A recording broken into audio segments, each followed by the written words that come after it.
All that to say, we're just gonna do a little mock audition for you with this setup, and I'm gonna pass someone this microphone because I don't want it.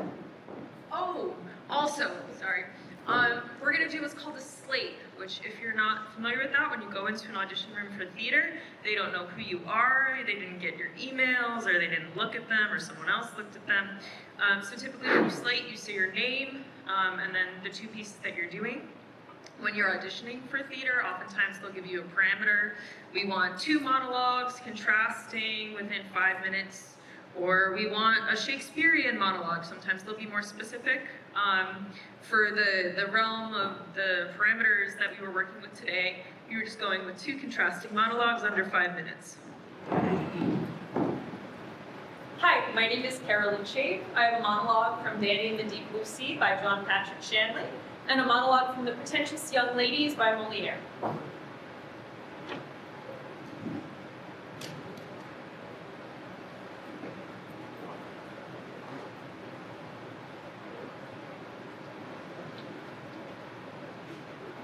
Well, I met a sailor in the bar one time.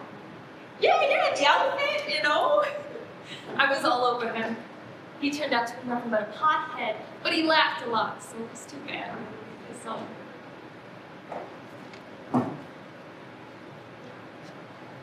Well, it was just too bad.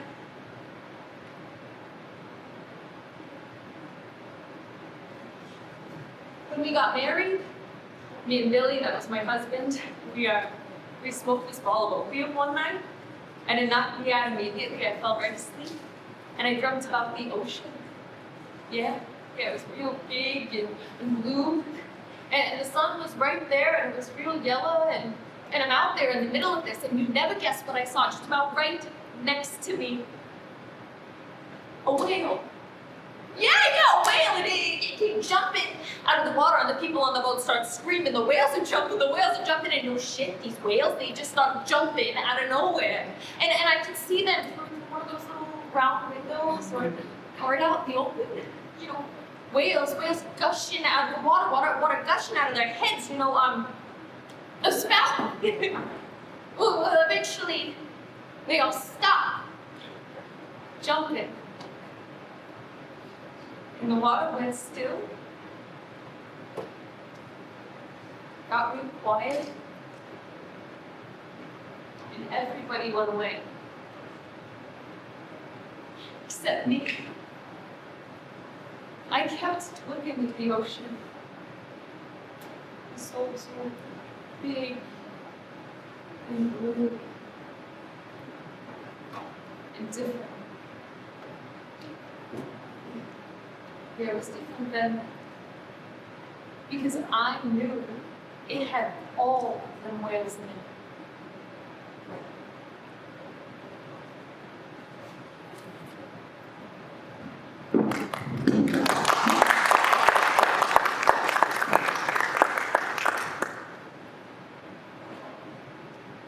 Well, good heavens, Father! If everybody were like you, a love story would soon be over.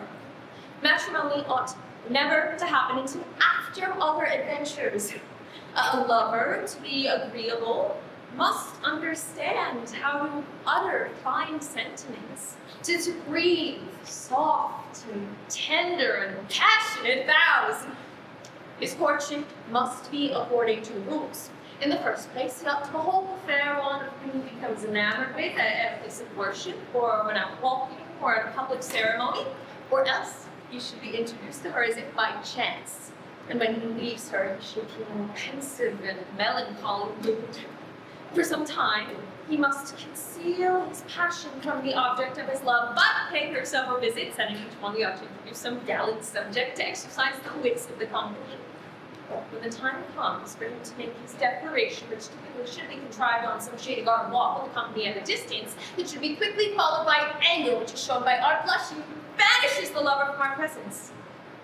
In time, we will find means to pacify us, to gradually hear him depict his passion, and to draw from us the confession which causes us so much pain. Well, then comes the adventures, the rivals who court mutual inclination, persecution of fathers, despairs, jealousy, running away with and its consequences. And thus, things are carried on in a fashionable life. And then veritable gallantry cannot dispense in these forms. But to come out point blank with a proposal of marriage, and to make no love, but with the marriage contract itself, and start a novel at the wrong end. Once again, Father, nothing could feel more tradesmanlike. And the very thought of it makes me sick at heart. Thank you.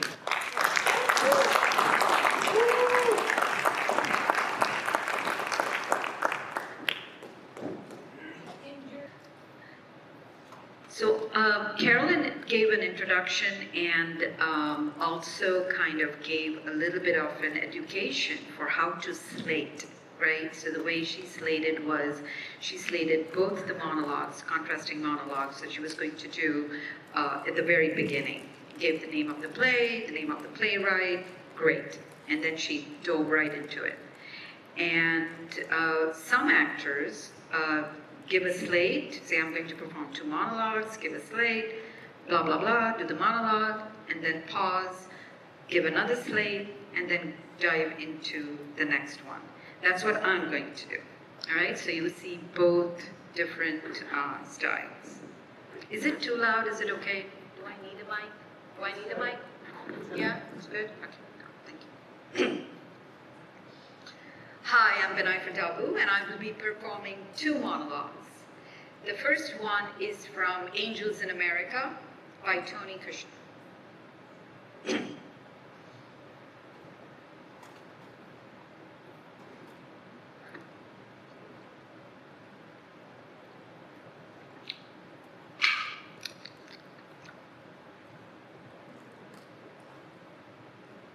Slurp, slurp, slurp. Will you stop that disgusting slurping, you disgusting slurping feeding animal? Feeding yourself, just feeding yourself. What would it matter to you or to anyone if you just stopped that feeding and died?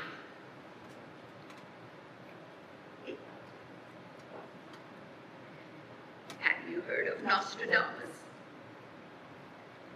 A guy I went out with once. Nostradamus. Prophet. An outcast. Eyes like crazy shit. Stand further off. You can't have any more of the soup. And what are you going to do with it? You're going to just pee it all away, huh? And behind what bush will you do that? It's fucking cold out here.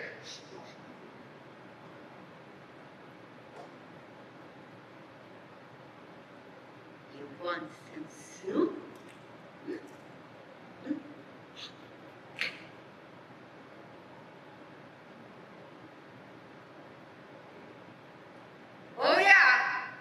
In the next century, I think we'll all be insane.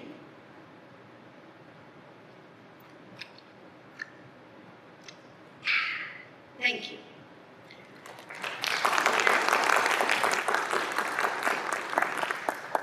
The next piece is from The Corn is Green by Emlyn Williams.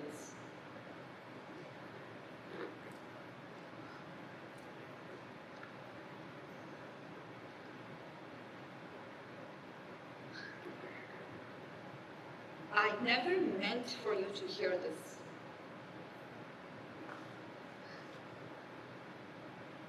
I have spent time and money on you. And that's okay, money is meant to be spent, but time, that's different. You are just beginning your life, and mine is almost finished. Time is a valuable currency. For me, ever since the first day, the mainspring of this school, of this college, has been you. Your education, your dreams, you. At times, I have laid awake at night, making plans, when I have been desperately tired, making plans for you, large, small, sensible, silly plans, all for you. And now you tell me that I have no interest in you? That I don't care?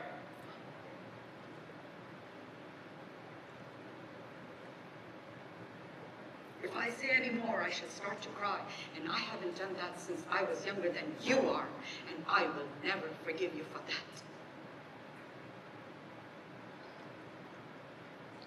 I'm going for a walk.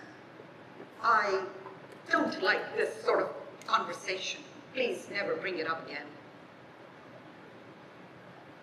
If you want to, no. If you choose to go on, be at school tomorrow, 9 a.m. sharp. If not, don't.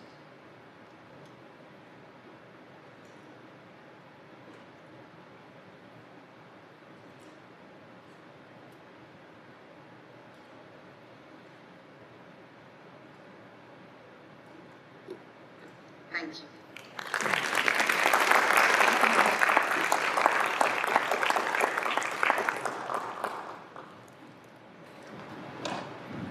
Hey, how's everybody doing? I'm just a little different. Some stuff with me, like the actor and director. Sorry, I feel like 3 people at lunch right now, right? Jay, you're a terrible actor. You gotta give me the direction. I gave you direction. You didn't follow, Jay. What are you talking about? You're horrible. Hey, wait, get out of here. I'm sorry. Try it. A couple of chuckles, thank you. My plants. They did an awesome job, and as a director, I would say that's what you want to see. So, two contrasting, right? You want one monologue to be probably comedic, just high energy, and it just shows as much range as you can. But for the sake of speed, I'm just going to do one because I want to get into my direction. There we go.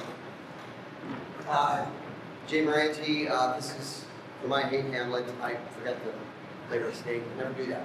See, I did that just to show you. Say, don't eat that. I'm showing you that. But it's for my hate Hamlet. The character is great.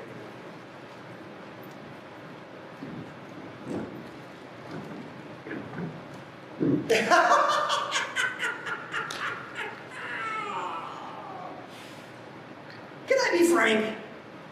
I don't get it. The theater! It doesn't make sense. It's like progress, right? Take it step by step. Back in Neanderthal times, entertainment was like two rocks, boom, boom. Then in the Middle Ages, they had theater. Then came radio. Then silent movies. Then sound. Then TV.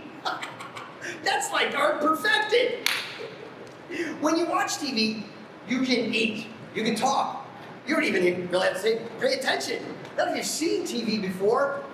Nice half-hour chunks. Or better yet, commercials. 30 seconds. Hot girl, hot guy, the beer. It's all there. It's distilled. I mean, when I go to the theater, I sit there. Most of the time I think to myself, which one is my artist?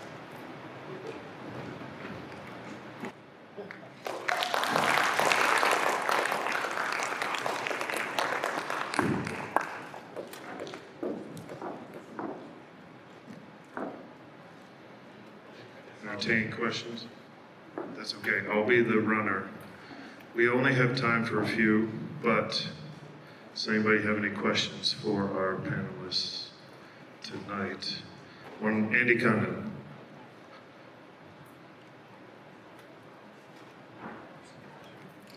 Thank you, everyone. An excellent job, everyone who did a monologue. Just so impressed, and I love just watching everyone's professionalism on display. My question is, for those who talk with your hands and use your body in conversation naturally, how do you choose as an actor how much of that to bring into your audition? I'm talking as an Italian, so give me some advice. I think it depends on the character. Like, there's no set answer. I think a lot of, when I think about physicality, a lot of it's status related. So typically if someone is still, we perceive them as being more confident, of like a higher status than the character who's like wiggling all around. So I think that that's one thing to perceive when you're looking at it. I also think there's a lot of power in stillness, a lot of command in it, and feeling like you don't have to move. I'm sorry, I want to see the people talking. Yeah, that's my answer. Yeah, I love what you just, just to piggyback on what Carolyn said, groundedness is very, oh, thank you. Yay, thank you. I know.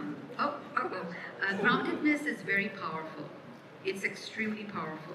And less is more, even when you, not only in front of the camera, but also on stage. I am extremely animated. My most favorite, I don't know, note, when my older son, Bezad, who is a professional actor in LA, when he coaches me, always says, Mom, you know what I'm going to say? No Bollywood, less Bollywood.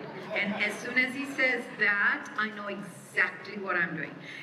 Then when I need to like up it, like for example, the homeless scene, the homeless woman, that he goes, go all out, more Bollywood, more, right? So I know what that note means.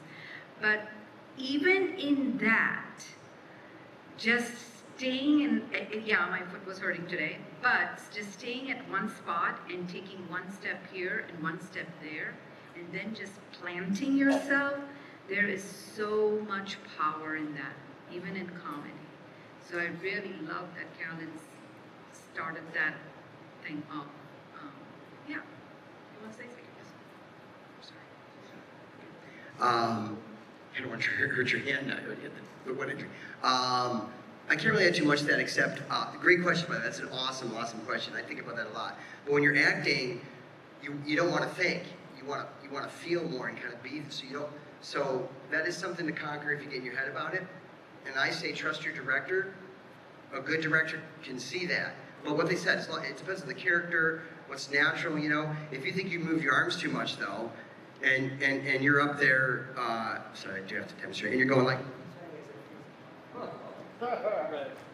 if you're just not moving your arms at all because you think you move too much, the director will see that, right? The director, I would say as a director, if it's really distracting, I might comment a little, but they made the best points about it. Just don't worry too much about it, just be natural in the character. But a good director can help you with that. Awesome question. I think one statement that I heard comes to mind is don't show your feelings, feel what you're feeling.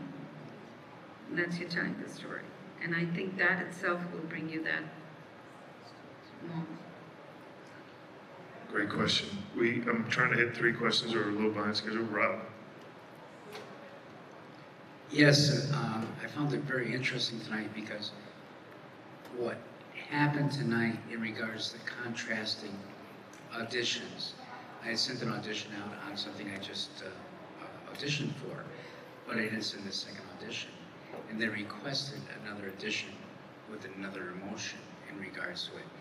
So do you feel that sending out your auditions with contrasting auditions to be sent to the same person is helpful in the craft? I think Self-tapes, yeah. Do you feel like you should do 2 different contrasting auditions when you submit an audition? so. I think auditioning via self-tape is like a whole different beast than auditioning in person. I can say like what I have been taught in terms of self-tapes is if the script is under a minute long, you can do it twice and send it in the same tape and have 2 contrasting takes on it, and then they get both and they can decide from there. If you are going to do that, make sure they're very contrasting.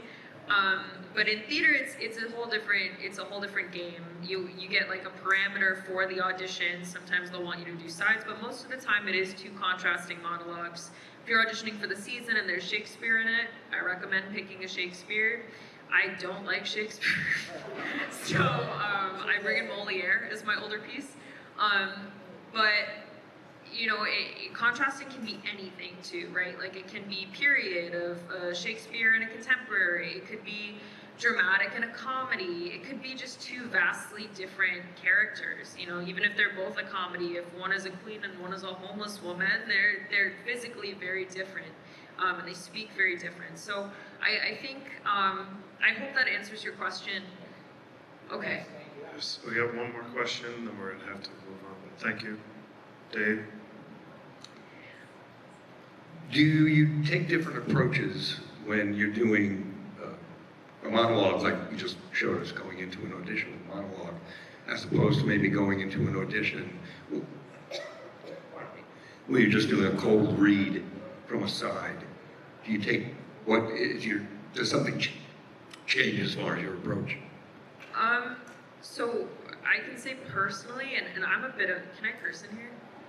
I'm a bit of an asshole. So for me, like, I don't do like a cold read, because I'll read the play before I go audition for something. If I have time, I'm gonna read the play. If I don't have time, I'm reading the synopsis. And I'm at least reading all the scenes that the character I'm auditioning for is in. So there's no, for me, I haven't found myself in a room where there's ever like a cold read. But if there is a cold read, absolutely, I'm gonna ask questions. I'm gonna get the, you know, when you're bringing in your own piece, I have read that play 100,000 times. I know the person I'm talking to. I know what happens before. I know what happens right after. I know the timeline of the piece. When you have a cold read, and it's actually truly a cold read, you don't. So, I mean, I'm not afraid to be annoying and ask all the questions I need to ask to make sure I'm producing the best work within a 2-minute increment. Great. I just want to add that I hate cold reads. So to prepare for that, and I usually overcompensate and overprepare because I don't think I'm enough, right? A lot of people in the room can relate to that. So what I do is, and what I have now practiced, and I think I'm kind of getting the hang of it, I'm still learning, I'm still a student at that, is, to Carolyn's point, of course, read the play, do the research, watch it on YouTube, not to copy, but do the work as a student, as if you're going to write a paper on it. But if it's a brand new play, then see other plays or read other plays by that same playwright. So I'll give you an example. Carolyn and I are in Everybody by Brandon Jacob Jenkins at the Red House. And we are doing, so we had the cold read, and we read the play and we researched. So when we did the cold read, I think we felt like, okay, we're freaking out. It's a different kind of play, but we kind of, okay. Now, let's say that if you have a brand new play, at the Shaw Festival, he's doing a brand new play. I don't know what it's called. We're gonna go see it in August. And let's say if I was auditioning for that, I would read other plays and research and work at the other plays that Brandon Jacob Jenkins has done. For example, The Purpose, and I know nothing about the new play, but if I was auditioning for that, I now know what type of a playwright is and what genre and what kind of surroundings he has within the play. But bottom line, do the work. Do your work. Do the work. Yeah, just because now I'm venturing into Binaifer's side too. Interviews with the playwrights, great. Also look up the director. Whoever you're directing with, they tend to have a specific niche. Like, for example, the show that Binaifer and I are doing, he's a very physical actor, so everything he does is going to be very physical, very improvised, very collaborative. So yeah, watch interviews with the playwrights, with the director, read the whole body of work if you don't have access to the actual script, and don't be afraid to ask questions, because at the end of the day, when you're in an audition, they want you to solve their problem. Their problem is they have a role, they want you to fill it. So they're rooting for you. You know, it's not everyone being against you. So don't be afraid to ask questions. Don't sit in there for 15 minutes asking questions, but don't be afraid to clarify, to get what you need, and to ask questions on the forefront, because they might not give you a second chance after to ask. And I will be barefoot in that play, just so I... That's good. My 2 cents on cold reads, okay. Cold reading. I I used to do really bad with them. I used to kind of like freeze up. So somebody gave me some advice. I went with it and I started doing better. Cold reads are, they're tough. A cold read, don't try to figure out what the director wants. You're just auditioning. It doesn't matter if you make the wrong choice. Just commit all the way to what you're going to do in that scene and take risks and take chances. Again, you freeze up. Just show them that you're willing to make it, really acting. You have to be willing to make an absolute fool of yourself. You have to. You have to be just willing to take risks. So if you're standing and you want to like cross them, use the space, like what's this guy doing? That's my opinion. You don't play it safe. Go for it. It's your time to shine and to kind of say, hey, whether I get the part or not, this is like a performance for me. So perform. And I used to kind of just freeze up, stand there, do it, and kind of play it safe. And okay, thank you very much, Jay. Thank you. Take care. See you, buddy. And no way. So you gotta commit to something and not think, but what if you can't get inside the director's head? He might want you to play it. He or she may want you to play it totally different later on. But this is your chance to show them what you got. Thank you. Ladies and gentlemen, we're running low on time, so can I please have a huge round of applause for our actors? And actors, can you come to the front of the stage as much as you can? And please give us the most exaggerated bow you can possibly do. Ladies and gentlemen, our theater actors.